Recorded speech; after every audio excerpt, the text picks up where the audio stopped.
बिस्मिल्लाहिर्रहमानिर्रहीम। अस्सलाम वालेकुम।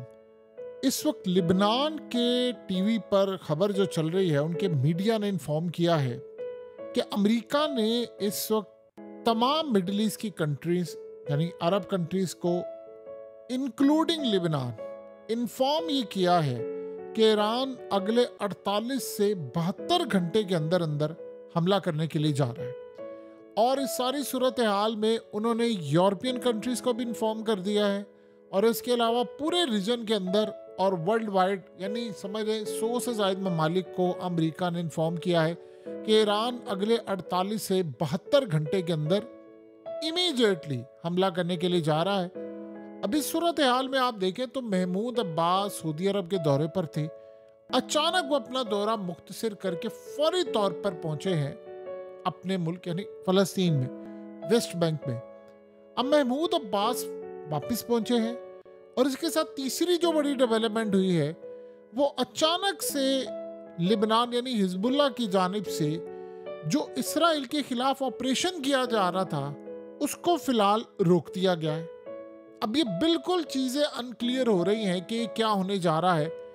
देखिए, अभी तक ईरान की जानिब से जो मामला सामने आ रहा है वो इस वक्त रिस्क लेने को तैयार नहीं है, यानी को बड़ा रिस्क हमले के लिए, क्योंकि उनको पता है इसराइल ये जंग बिल्कुल चाह रहा है।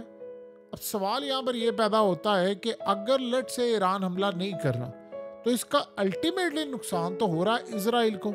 उसकी वजह यह है कि इसराइल ये चाह रहा है, एक तो वो खौफ में जी रहे हैं, बहुत ज़्यादा परेशानी में जी रहे हैं, लेकिन ऐसा लग रहा है कि गालिबन अमेरिका इस सारी सूरत हाल में समझ रहा है चूंकि अब इसराइल की फौजें आ गई हैं और वो वेस्ट बैंक यानी मगरबी किनारे पर ऑपरेशन उन्होंने शुरू कर दिया है और इसके बाद सारा मुल्क हाथ से निकलने वाला है।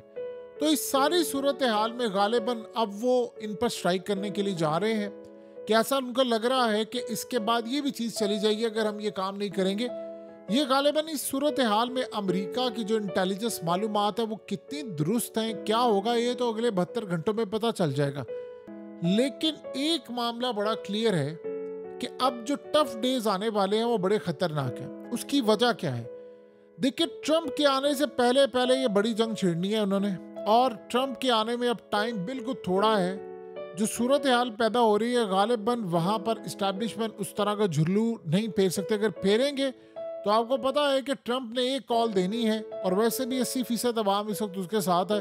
तो इस दफ़ा उन्होंने इस्टेब्लिशमेंट को गले से पकड़ लेना है और कहना है कि अब तुम्हें हम कब्र में उतार करेंगे। तो इस्टेब्लिशमेंट भी ये सोच कर रिस्क लेगी कि क्या हम रिस्क ले सकते हैं झुर्लू भिरने का या नहीं। लेकिन सबसे बड़ा मसला यहाँ पर यह है कि उसके फिर आने से पहले पहले मामला करें। अब इनके पास एक ही रास्ता बचा है कि अगर ईरान स्ट्राइक नहीं करता तो हम फिर वेस्ट बैंक को पूरी तरह उलट दें, यानी जितना फ़लस्तीन रह गया इसके ऊपर कब्जा कर ले और इनको यहाँ से निकाल दें। सवाल ये है कि इनको निकालेंगे कहाँ पर, लेकर कहाँ पर जाएंगे, क्या सूरत हाल होगी ये किसी को नहीं पता। लेकिन एक बात तय है कि कुछ बहुत खतरनाक होने वाला है जो गालिबन अभी किसी को अंदाज़ा नहीं है कि क्या ईरान स्ट्राइक करेगा या ईरान का कह कर इसराइल स्ट्राइक करने वाला है। जो सबसे अहम बात यह है क्योंकि इसराइल ने कह दिया है कि हम स्ट्राइक करने के लिए जा रहे हैं। देखिए, एक होता क्या है, अमेरिका एक माहौल बनाता है, इस माहौल को आपको समझना है। अब ये ज़रूरी नहीं है कि ईरान हमला करने के लिए जा रहे हैं, ये भी पॉसिबिलिटी है कि वो कर दे।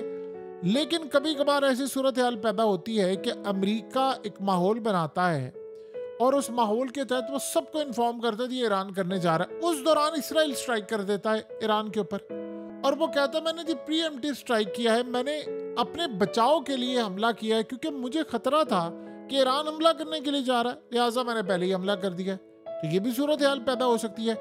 अब ये भी कहानी हो सकती है कि अमेरिका ये खेल ये सारा कुछ बिसात बिछा रहा है इसराइल के कहने पर ताकि इसराइल को एक जवाब मिल सके कि हम हमला करने के लिए पहले इसलिए गए थे क्योंकि हम पर हमला होने जा रहा था। और अमेरिका की इंटेलिजेंस एजेंसी हमारा सोर्स थी, उन्होंने अरब ममालिक को, मिडल ईस्ट को, यूरोप को, एशिया को हर जगह बता दिया है कि हमला होने जा रहा है। तो देखिए, सबको बताने का मकसद उसका ये था कि हम बचे तो लिहाजा हम तैयार हैं।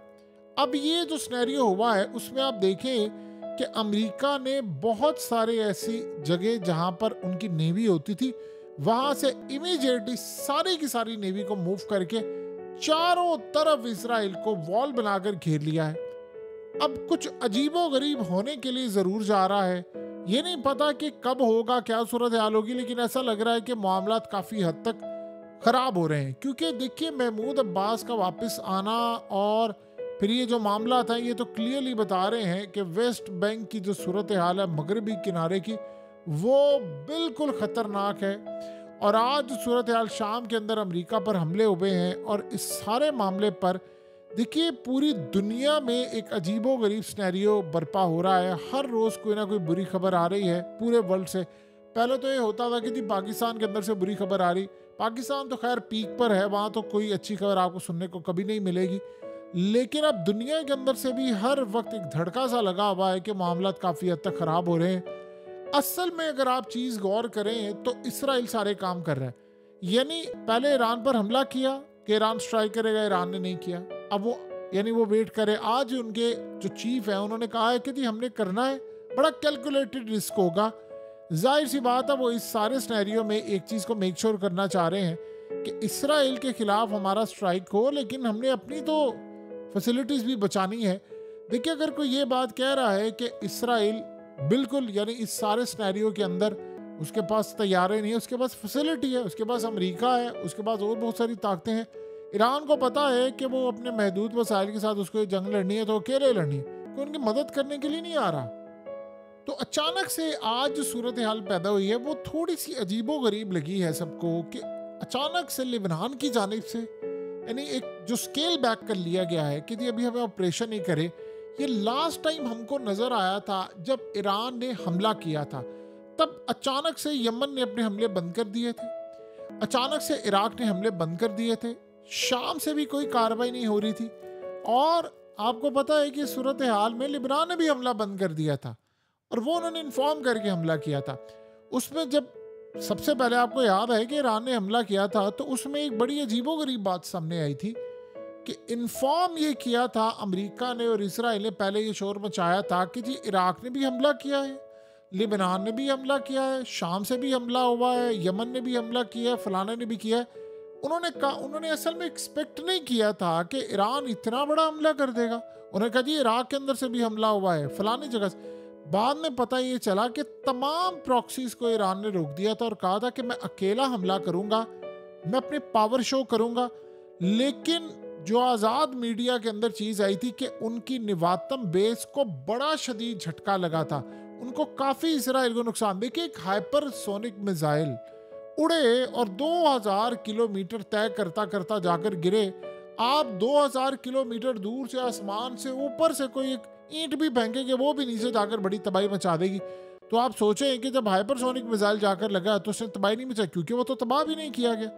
तो उस वक्त जो ख्याल था आज़ाद मीडिया का, जो सोर्सेज वहाँ पर इंडिपेंडेंट थे, वो कह रहे थे कि कई फौजी मारे गए हैं, बेस पूरी की पूरी तबाह कर दी गई है।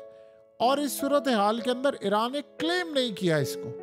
वो क्लेम इसलिए नहीं किया क्योंकि वो जंग नहीं चाहता था। और बाद में ईरान के जर्नैलों ने ये बात ज़रूर कही थी कि हमारा 200 जेट्स के साथ पूरा आमना सामना था और ये यानी लड़ाई थी बहुत बड़ी। तो ये हमला तो था। और इस सूरत हाल के अंदर अब कहानी ये है कि इस वक्त ईरान जो करने के लिए जा रहा है, अगर उन्होंने स्ट्राइक किया तो ये तो एक जंग है। और उसके बाद देखिए दो ही सूरत हाल हो सकती हैं कि ईरान को या तो फिर अगर लट से अमेरिका की ये बात बिल्कुल ठीक है तो फिर ये सूरत हाल हो सकती है कि अगर वाकई लट से ईरान हमला करने के लिए जा रहा है अगले 72 घंटों में, तो ईरान को इंफॉर्मेशन है कि इसराइल उस पर पहले स्ट्राइक कर सकता। तो ये ना हो कि इसराइल स्ट्राइक करके हमारी फैसिलिटीज़ उड़ा दे, इससे पहले हम उनको जवाब दे दें। क्योंकि लास्ट टाइम भी जब ईरान ने जवाब दिया था तो इसराइल उस वक्त खिलकर रह गया था, वो दोबारा इस काबिल नहीं हुए थे, उन्होंने ईरान पर हमला नहीं किया। फिर वो स्ट्राइक नहीं उन्होंने किया, ये ज़रूर किया कि उन्होंने मुखबरी करवा कर इस्माइल हानिया को मारा और बदला लिया। तो ये जो सूरत हाल पैदा हुई थी तो वो तो सब जानते हैं कि मामला क्या है। आपने एक अजीबोगरीब बात गौर की होगी कि इजराइल ने जो हमला किया, इस्माइल हानिया को मारा, उसमें बाद में उन्होंने बताया कि सिक्योरिटी गार्ड ने इन्फॉर्मेशन दी थी, जर्नैल सारे शामिल थे और सारा कुछ था।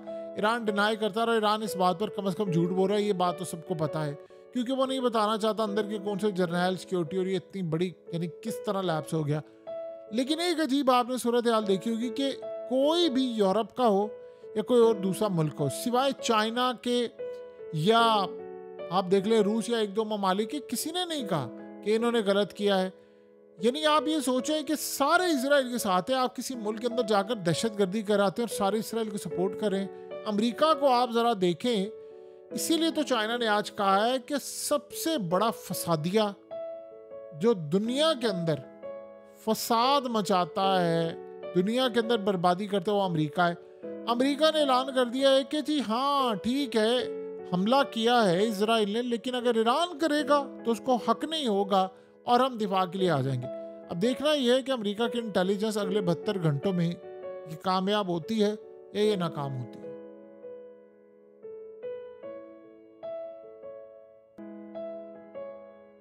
हकीकत टीवी को सब्सक्राइब करना मत भूलें, वीडियो को लाइक करें, शेयर करें और कमेंट सेक्शन में अपनी राय का इजहार ज़रूर करें।